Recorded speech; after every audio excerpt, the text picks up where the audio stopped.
Baiklah, selamat datang di podcastnya Pita Kuning. Kalau yang kelihatan adalah wajahnya gua, berarti ini adalah podcast yang kontennya cerita masa kecilku.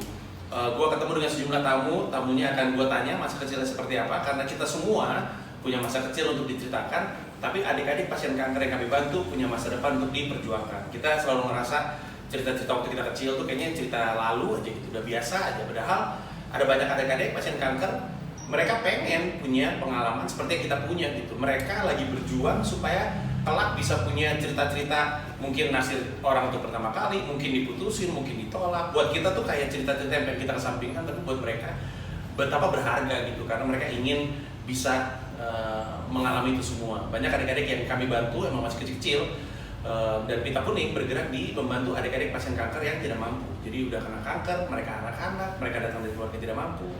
Nah, bagian dari yang kami lakukan dengan YouTube ini adalah mencoba meningkatkan pengetahuan orang-orang, bukan hanya tentang hadirnya yayasan kami, tapi juga kehadiran anak-anak ini. Nah, moga-moga lu yang nonton ini mau nyebarin videonya, ngasih tahu informasinya, dan di setiap video kami ada informasi tentang nomor rekening, Instagram kami pita_kuning, Twitter kami Pita Kuning, Facebook kami Pita Kuning, websitenya pitakuning.org.id, dan di semua video seperti yang tadi gue bilang ada informasi rekening kalau mau nyumbang. Hari ini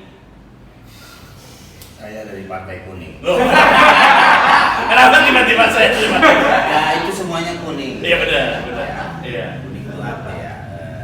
Orang meninggal. Belum tentu. Ada juga orang yang meninggal pakai bendera putih. Kenapa tuh? Dia udah nyerah hidup. Nah, maksudnya ada juga. Iya benar juga, benar menyerah gitu kan? Ya ada yang ambulannya menggunakan bendera hitam. Oh iya. Ada sampai ada yayasan palang hitam. Iya. Karena itu urusan meninggal. Gue baru tahu. Bapak baru tahu ya? Saya baru beli. Dia ambulannya. Nah, kita sebenarnya pengen di sini tuh pengen ngobrol, maksudnya Bang Komeng tuh kecilnya kayak gimana sih sampai jadi seperti ini. Ini kita nanti gue bakal nanya-nanya nih sampai kurang lebihnya nih sampai SMA nih Bang Komeng. Tapi gue mau mulai nanya dari lahir. Oh iya. Lahir di? Saya dari Jakarta. Tanggal berapa Bang? 25 Agustus. Ini maaf nggak jadi tawar ya. 25 udah pas. Takutnya kan orangan pada zaman masih ini mau Iya. Apalagi netizen nanti nggak bisa 26 aja gitu. Apalagi. Iya. Nambah. 25 Agustus. Ya 25 Agustus. Di Jakarta. Jakarta tahun 70. Iya. Abang anak Umur kan? Tidak dong, jauh. Saya 9 tahun kemudian. Jauh saya. Oh, Anda Mohon maaf. sama dengan teman saya. Siapa tuh? Rossi. Rossi mana? Rossi Valentino. Lahirnya tahun 79. Valentino Rossi. Iya. Iya. Mungkin ya, gue juga nggak tahu lah. Saya kasih tahu buat Anda. Kalau Anda mau numpang ulang tahun kan saya bisa ngomongin. Iya, tahun 70. Abang anak berapa dari berapa? Saya anak ketiga dari 6 bermusuhan. Saya bosan ya, saya mainstream. Saya nggak mau bukan orang. Kadang-kadang kan saudara itu bermusuhan. Benar. Ya kan katanya deket lo botai, jauh bau wangi. Iya. Gitu. Kalau kata Betawi ya maaf. Iya. Saya ngomong tadi. Tapi waktu anak pertama jaraknya sama Bang Komeng berapa? Jaraknya jauh-jauh karena memang pada saat itu ibu saya sudah menerapkan 3M. Pada zamannya ya? Iya, pada zamannya. Jaga jarak. Ya, jaga jarak. Karena kan kalau zaman dulu katanya kalau terlalu dekat nanti kakaknya nggak bisa ngurus adiknya. Oh gitu. Keyakinan zaman dulu tuh. Bukan Kepercayaannya. keyakinan, logikanya juga kan bapak dong. Bapak baru setahun, ada bapak nama lagi. Iya betul. Boro-boro bapak bisa bantuin. Iya. Pasti bapak malah iri dong. Iya. Malah ada yang diperhatiin, Iya. ganti popok, sampai Iya. ganti ban, dia nggak diurusin. Iya betul. Gitu. Kakak saya 65, nomor 2 67, saya 70, kan jaraknya jauh-jauh. Iya, benar. Makanya pada saat bapak saya ngerem mendadak juga nggak ada apa-apa. Terus udah gitu jarak ke bawahnya juga sama jauhnya? Ya sama. Oke. 2 atau 3. Tahun 70, Bang Komeng kecil nih kayak pemanja kah? Badung kah? Anak tengah tuh Iya, cukup karena menarik soalnya. betul bapak. Gue anak kedua dari 3. Iya. Jadi gue tengah juga. Jadi Tapi gue masih mending sih ya. Ya, Iya. tapi pasti posisinya sama.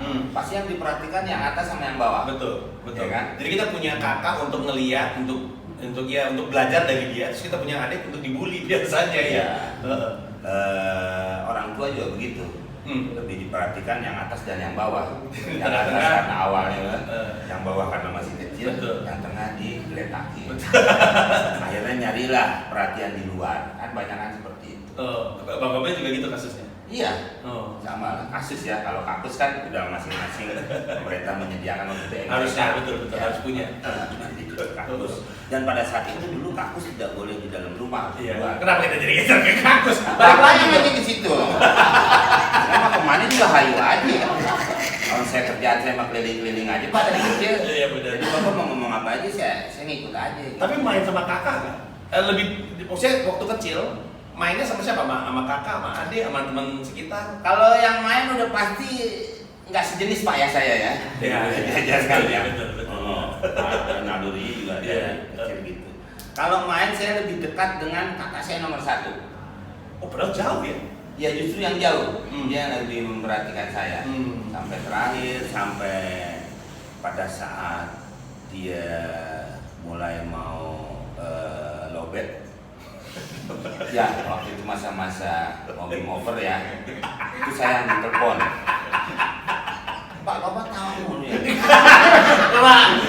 Bapak kan sudah cerita saya orang mau menikah disebutnya lobet. Ya Pak, itu bahasa sekarang kan eranya milenial. Iya benar sih. Pak ya, jadi kita pakai bahasa-bahasa gitu. Iya biar dipahami ya. Iya. Udah mau kelar aja pokoknya. Iya. Game over. Yang dihubungin Bang Komeng. Ya. Saya di Bogor, dia di Cimanggis. Yang lain masih di Jakarta. Saya malam-malam ke rumahnya, tapi saya tidak waktu pada saat gugur dia saya nggak ikut karena saya subuhnya itu harus berangkat ke Sumatera Barat. Kerjaan? Ya, karena kan kalau kayak gitu sulit ya Pak ya. Iya. Jangan sampai panggung rubuh saya nggak ada. Dia mana itu mau kan Pak. Kasih meninggal kayak apa kan resikonya kita Ya, betul, kan begitu Pak ya. Betul. Resikonya gitu.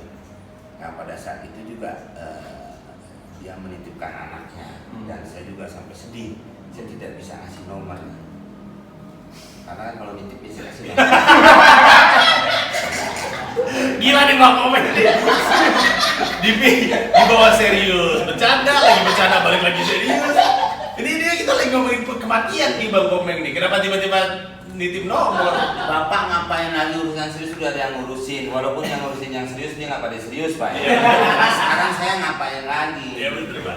Benar kalau mau udah pusing Pak hidup Pak. Iya. Karena udah tawa-tawa aja gitu. Iya udah pasti. Ya mudah-mudahan juga nyampe Pak ya ke sono walaupun kita sambil ketawa. Amin. Ya, Pak, ya. Ini yang orang yang nonton maksudnya. Iya. Jadi Bapak ngadu tadi. Pak Wapres. Kok Wapres? Oh enggak ya? Oke. Amin. Kita lanjutkan. Intinya dekatnya sama kakak yang paling tua. Iya, betul. Jadi apapun sampai terakhir pun itu. Jadi ngintil mulu di kakak main ngikut gitu. Ya enggak dong. Dia cewek. Enggak saya. Tapi kalau misalnya cewek kakak. kakaknya cewek. Cewek. Nomor 2 cowok. Saya itu punya keluarga yang cewek awal ada lagi bawah. Udah. Di antaranya berarti cuma 2. Hampir semua laki. Om saya punya anak laki. Rata-rata semua laki. Oh, jadi sekeliling laki aja semua. Sekeliling laki. Ngikut kakak kalau banyak main tuh. Ya, sampai waktu itu kakek saya mau bikin jogon-jogon semua kan. Waktu itu dimasukin jadi body lotion tuh Pak. Bodyguard dong. Oh, bodyguard ya. Nah, jadi kadang-kadang kalau saya lagi nongkrong di mana aja, gue ini refleksnya mesti bagus nih. Bapak kerja di bandara aja kalau jago refleks. Oh gitu? Ya kan jadi refleks sih. Apaan refleksnya apa? Apa? Gitu. Oh iya di bandara. Refleksi itu kan orang nih, Pak. Ya kan Pak ya? Kalau dia jago refleks ya Pak ya? Iya benar. Ya, kan? Iya benar. Berarti dia ahli refleks. Betul. Emang kalau kalau ada ya? Ya, karena memang titik-titik refleksi itu Pak ya. Balik lagi dong Pak. Jangan ke refleksi. Oh iya. Kita lagi ngomongin soal keluarga. Oh iya, kakak saya. Kakak perempuan. Nah, Iya. kakak saya tuh kalau saya lagi nongkrong di mana-mana aja kalau suka minta jemput tuh saya jemput dulu. Jemput pakai P nih Pak. Walaupun waktu itu kakak saya sudah ada B-nya. Jadi saya jemput tuh Pak di mana aja. Nah, begitu juga kalau saya perlu apa-apa dia selalu nolong saya. Kalau udah kerja, saya udah duit udah paling dari dia. Walaupun nama bapak ibu saya juga saya minta. Kan jadi ada lebih kan Pak. Iya, ada tambahan. Ya, namanya itu maksudnya bukan saya job tuh Pak ya. Bukan. Ya bonus aja. Ngomong-ngomong daerah tempat tinggal di mana waktu itu? Di Matraman, makan tidur rokok aman. Orang-orang yang tidak memikirkan apa-apa. Matraman 70-an awal tuh kayak apa ya suasananya?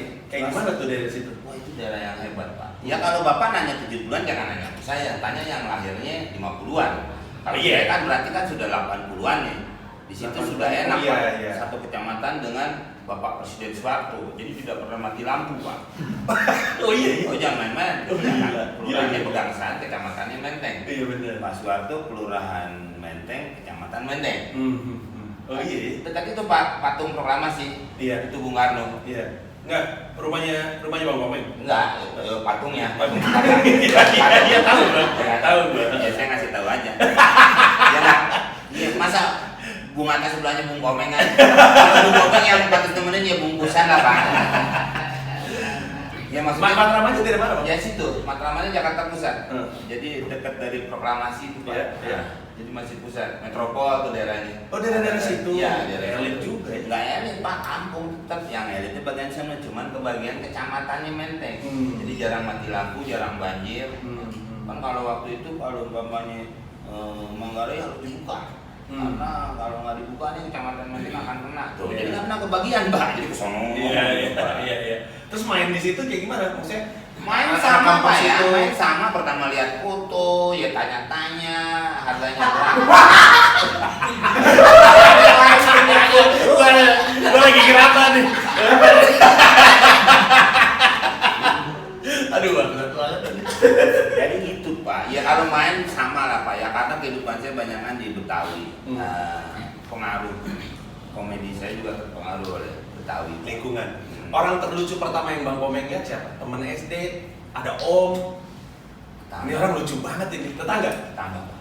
Tetangga saya tuh kalau saya duduk aja tuh Pak, dia ngerokok samsu dibawa lari Pak. Zaman dulu samsu tuh udah hebat Pak. Iya. Plat kuning nih, nggak ada hubungan sama yayasan Bapak ya. Iya. Plat kuning dibawa lari nih Pak. Saya lagi duduk gitu. Plat kuning?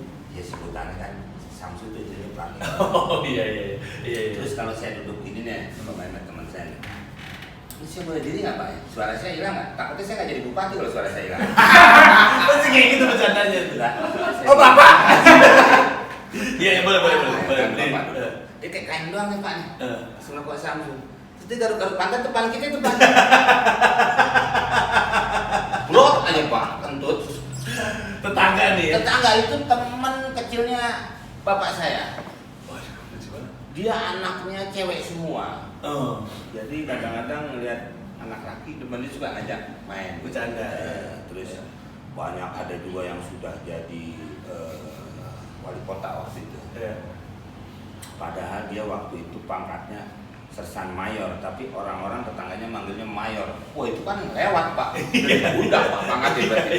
Iya. Padahal di sini sersan mayor. Sersan mayor lagi lewatnya di Pak tuh. Dipanggilnya mayor tapi. Betul alhamdulillah Pak, jadi bisa jadi wali kota sekolah lagi mungkin Pak ya, jadi kan jarang harusnya. Emang beneran dari akademi militer harusnya. Iya benar. Pada zaman masa itu kan mungkin dari bawah bisa. Iya. Wah berangkat. Sampai dia juga suka cerita, zaman dulu perang kan nggak ada yang sekolah, sampai terakhir mau diberhentiin dia jadi tentara tapi nggak bisa baca Pak. Jadi kalau suruh ngirim surat buat panglima, buat apa, cuman beda lekukannya doang tuh Pak tuh. Makanya suka diisengin tuh bisa salah tuh Pak tuh. Buat dan Ramil dikasih ke panglima, dia suruh push up tuh Pak. Bisa masuk propos katanya. Jadi pada ngisengin tuh Pak. Nah dari mulai orang tua kayak gitu aja nih Pak, umpamanya gini. Saya ngeliat ya, saya cuma bisa ngeliat pada saya tuh. Dia kalau mau ngeluarin mobil depannya Pak. Jalan, kata dia gitu. Kan orang tua pada pakai kain, itu pada ganti Pak. Pada ganti lama, udah rapi. Berangkat kami di depan. Lalu cuma ngelilingin Matraman doang tuh. Saya kan muter gini nih Pak, nih jalan. Berhenti lagi turun. Kemana nih Pak? Udah nyampe. Kan mau marah gimana orang teman juga? Dia turun lagi. Akhirnya besok jalan, ayo jalan, udah kayak kain aja. Iya, terus kan ada yang kayak tanah pendek doang, ada yang pakai sempak, namanya orang tua kan. Berangkat, dibawa Pak ke sedayan tempat balap anjing. Anjing kan ngendus, saya kalau sosis. Saya taunya pas pulang, anjingnya si Sabeni katanya, udah ini, waktunya balap anjing. emang pada demen dulu ada berapa anjing, ada taruhan zaman dulu tuh Pak. Sekarang udah hilang tuh. Gila, pantesan Bang Komeng sekarang orangnya usil banget ya. Emang ternyata lingkungannya dari kecil kayak gitu semua ya? Ya udah gitu Pak, orang kalau ada yang ngopi nih Pak, dulu mah ngopi kan taruhnya di teko Pak. Iya. Teko. Itu pada ngopi situ, itu di rumah udah bawa apa sih itu Pak, buah apa sih? Apa pace? Bukan pace, yang bulat tuh Pak, suka digongseng-gongseng tuh, bijinya ditumbuk. Minyak. Bukan, wares. Ninjo ngapain bikin ping? Di Sumatera ada danau nih. Danau. Iya, danau ninjo. Danau ninjo ya. Maninjau pada. Saya balik aja Pak, takut yang punya. Nah itu, terus. Jadi pahit gitu maksudnya? Kan udah pahit? Bukan pahit Pak, kayak mushroom. Oh, iya. Ya, Pak, Bapak pasti ingat tuh. Iya. Enggak. Gua enggak tahu apa sih. Enggak, pasti tahu kalau orang sama tuh. Aduh, lupa. Ini pertanda sekitar kita nih gak ada yang seangkatan sama Bang Komeng nih, kagak ada yang tahu soalnya. Iya sebenarnya sih Pak, dia malu aja kali. Kalau saya lihat sih dari Nanda sampai semua ini orang kampung semua. Gak mau ngaku aja ya? Enggak, sebenarnya kalau itu kan kita tahu kalau dia tahu tumbuh-tumbuhan aja. Oh, iya. Bukan soal kelas. Iya benar. Itu bukan. Tuh, Cubung Pak. Kecubung ya Allah, kecubung. Bapak tadi mau bilang ke Bandung ya, jauh lagi. Ongkos lagi Pak. Cubung. Kan biji Iya benar. Oh, digongseng ditumbuk. Iya, makanya dulu ada istilahnya mabuk kecubung. Iya. Itu ditaruh di kopi tuh. Udah dihancurin. Ini ada rumah nih Pak, baru dibangun. Itu naik pada pakai tangga tuh Pak di luar. Itu pada main gaple di atas. Itu naik itu yang depan rumah siapa yang saya bilang yang kalau Bapak bilang paling lucu. Iya. Naik. Wah, pada sibuk kan Pak. Diangkat meja itu Pak, ditaburin.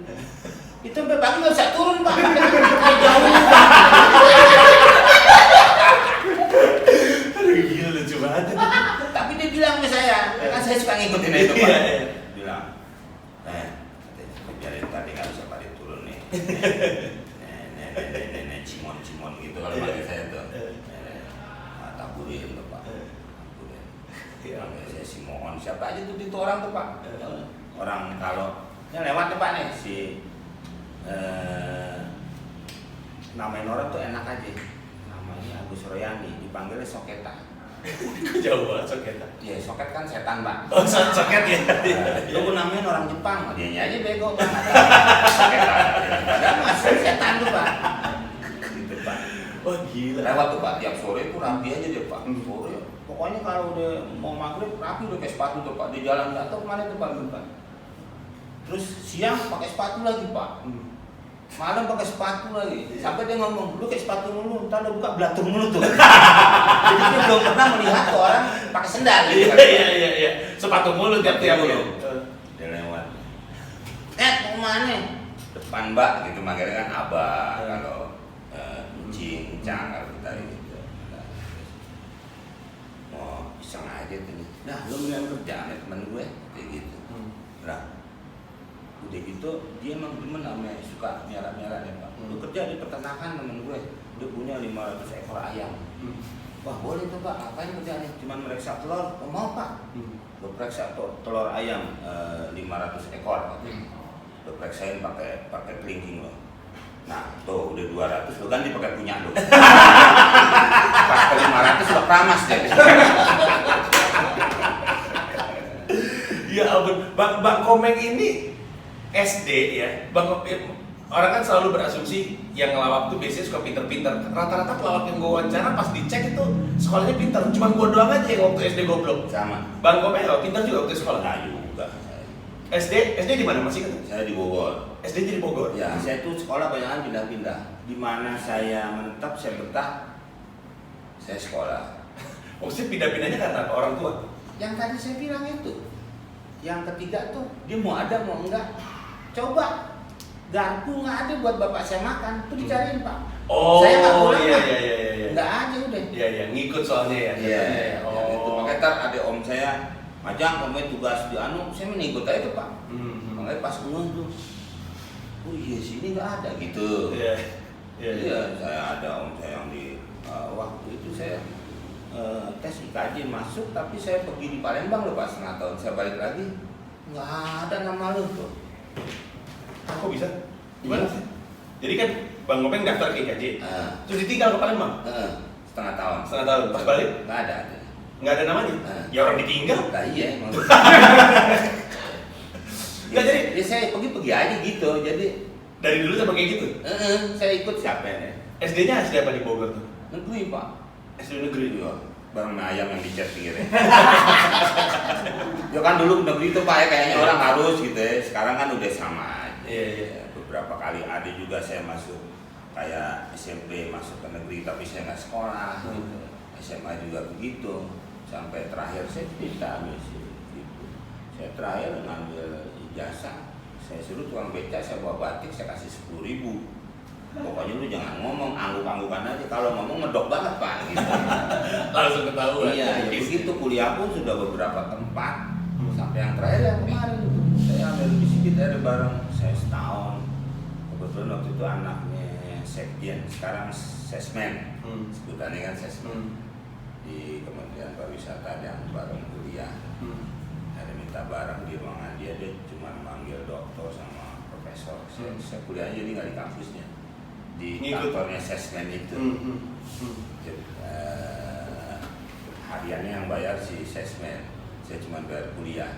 Karena kan manggil itu Pak kayak private. Iya, jadi kayak privat.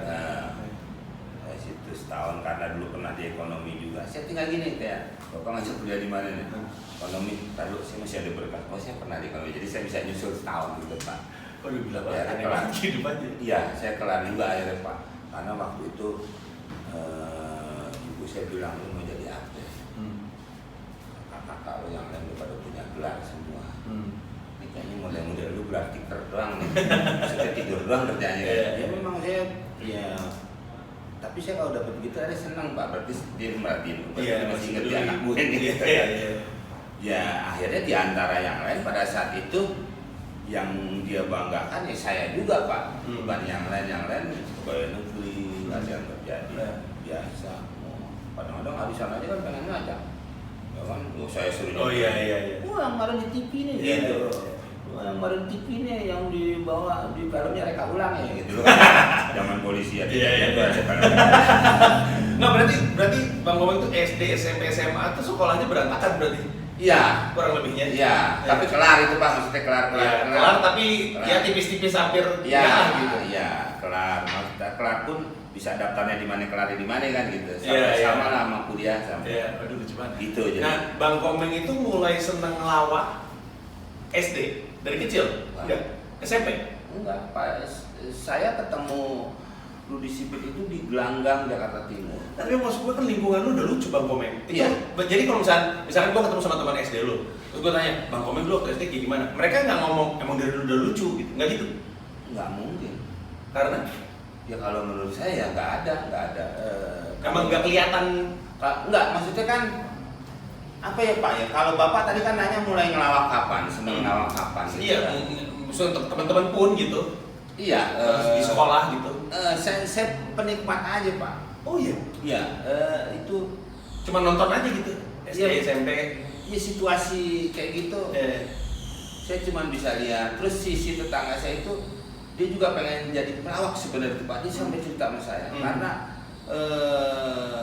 uak saya tuh rumahnya sering didatengin sama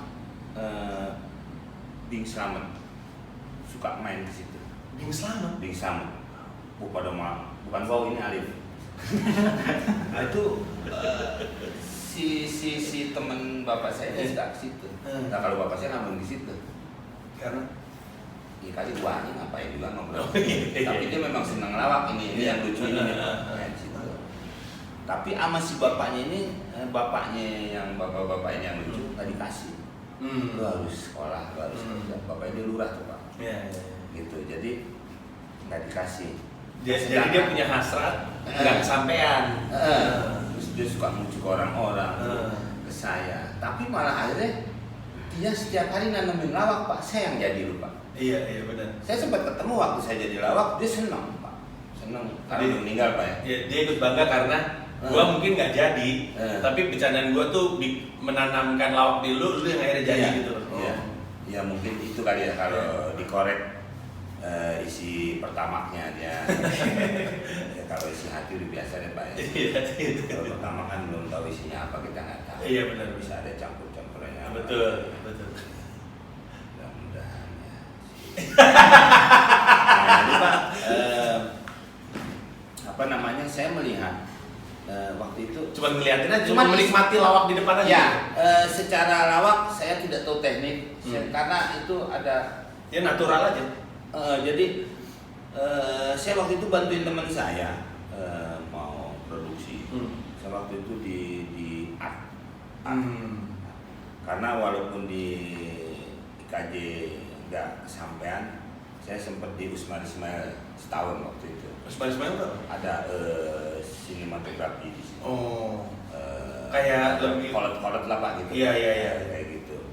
Waktu itu barengan saya Willy Dozan. Ya, waktu pulang dari Hong Kong dia memperdalam lagi untuk lebih ininya lagi di Indonesia supaya dia bisa jadi saudara, karena kan mungkin beda Pak ya. Kalau sejarahnya Willy Dozan kan dia waktu itu hanya dia itu ekstra. Dia di sana ekstra. Enggak, di Indonesia ekstra. Enggak di Hong Kong. Hong Kong ada filmnya Pak. Banyak filmnya. Banyak. Cuma namanya emang nggak diganti, udah diganti. Bapak harusnya kemarin turun di sipit tuh, apa nama Cinanya si Willy Dozan. Itu kan sering nonton film itu Pak. Iya. Bukan dia di bioskop Pak ya, layar tancap. Iya. Karena kan orang dia susah juga Pak, yang kemarin diwawancara sama Bapak. Iya. Pak Poni, saya manggilnya Pak Poni. Pak Poni karena dia poninya kan ada. Dia tuh di sana, terus tapi persaingan kalau umpamanya bukan orang sana. Ya susah teman-teman. Iya. Dia sampai sempat kabur, mau dibunuh, kabur ke Taiwan. Nah, udahlah, gue balik aja ke Indonesia. Di Indonesia lah. Sekolahlah di tempat yang sama itu. Bareng lah saya. Gitu, jadi beneran Bang Komeng itu baru mulai ngelawak justru setelah sekolah berarti ya? Iya. Tapi kan pasti di antara teman-teman Bang Komeng SD, SMP, SMA pasti ada anak-anak lucunya. Masih kan nggak orang-orang lucu di sekitarnya Bang Komeng gitu? Siapa sih yang paling lucu itu di SMA gitu? Di SMA sebenarnya ini yang lucu, tapi gue yang jadi pelawak. Di SMP sih ini lucu gitu. Kayak gue tuh selalu ngerasa di setiap sekolah tuh gue bukan yang paling lucu gitu. Bapak kalau nanya ke situ saya agak sulit Pak ya. Berapa lama sih di sekolahan gitu? Iya. Gak pernah pindah-pindah. Gak kelar di sini, lanjut di sana. sana. Karena terlalu pinter kan Pak. Dan saya dimutasi ke sekolahan lain. Agak sulit. Ya. Berarti nggak ada benar-benar teman kecuali teman dari lingkungan rumah ya, Bang Komeng itu? Nggak ada ya. Saya paling lain sendiri Pak. Orang sekolah di sini saya nggak mau Pak. Takutnya dia ngadu sama saya kalau saya ngapa-ngapain. Maksudnya ngadu kenakalan? Ya apapun, kita kan nggak tahu. Mau nakal kayak mau apa. Kadang-kadang kan kita nggak sengaja, teman perempuan kita mundur, kita maju kan terjadi sesuatu. Betul. Apakah itu masuk kenakalan? Itu kan tidak sengajaan umpamanya. Berarti emang Bang Komeng nggak betah sekolah orangnya dari dulu. Iya, tapi untungnya saya hobi baca Pak. Untungnya gitu Pak ya. Apa aja saya dapat. Nyari sendiri maksudnya ke perpustakaan atau pinjam buku teman. Iya. Ada di rumah. Yang di rumah, awalnya itu di rumah Pak ya. Terus saya diajak ke perpustakaan, kakak saya yang cewek itu. Terus saya demen tuh Pak. Sampai dibikinin kartunya, itu harus ada kartunya tuh Pak. Iya. Bayaran ditulis kan. Buku yang lagi dipinjam, buku masuk buku keluar. Disitulah akhirnya Iwan Fals akrab Pak. Iya. Dengan perpustakaan. Kok Iwan Fals akrab sama perpustakaan gimana sih? Buku ini, bukunya. Kamu pernah dengar nggak lagunya? Sebenarnya gue nggak nyambung kan ini. Ini kalau ngobrol sama Bang Komeng, otaknya mesti tajam nih. Nggak ada penatung. Ya nggak juga Pak. Maksudnya ya di situ. Tapi Bang Komeng kalau misalkan teman-temannya lebih nggak banyak dari sekolah, di sekolah juga dikit-dikit gitu, nggak betah-betah. Terus kisah cintanya di mana waktu remaja? Masa remaja nggak ada kisah cinta? Naksir-naksir cewek gitu? Apa ya Pak ya? Atau emang enggak aja? Agak ini Pak ya.